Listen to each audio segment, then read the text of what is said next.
আধিকারিকরা একদম মাঝখানে রয়েছেন, ঘিরে রেখেছেন। উত্তর চব্বিশ পরগনার বসিরহাট মহকুমার সন্দেশখালী ব্লকের সরবেরিয়াতে সকাল 7:45 গেটের সামনে একাধিক ইডির আধিকারিকেরা আসেন। তারা শাহজাহান শেখের বাড়িতে প্রথমে তালা ভাঙে, তারপর বাড়ির ভিতরে ঢোকেন এবং শেখ শাহজাহানের বাড়ির চারপাশ এক কোম্পানির সিআরপিএফ জওয়ান ও বসিরহাট জেলার অতিরিক্ত পুলিশ মোতায়েন করা হয়। আর পাশাপাশি বাড়ির চারপাশে পুলিশের নিরাপত্তা ও নেজার থানার পুলিশ পুরো গোটা বাড়িকে ঘিরে রাখে।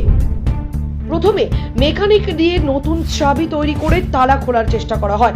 পরবর্তীতে তালা খুলে ভিতরে ঢুকে ইডি আধিকারিকেরা সেখান থেকে নথি সংগ্রহের পর গোটা বাড়িতে তালা দিয়ে সিল করে দেন। তারপর শেখ শাহজাহানের জানুয়ারির 19 তারিখে 11টা হাজিরার নির্দেশ দিলে ইডির সদর দপ্তরে। পাশাপাশি শেখ শাহজাহানের দুজন সহকর্মী সন্দেশখালী ব্লক টুর সভাপতি শিবপ্রসাদ হাজরা, বিকাশ সর্দারকে হাজিরার নির্দেশ দিলেন ইডির সদর দপ্তরে। এ বিষয়ে সন্দেশখালীর বিধায়ক সুকুমার মাহাতো বলেন, নিয়ম মেনে হাইকোর্টের নির্দেশে তদন্ত করছে। এটা আমার মনে হয় আগের দিন তদন্ত করলে একই রেজাল্ট বেরোতো।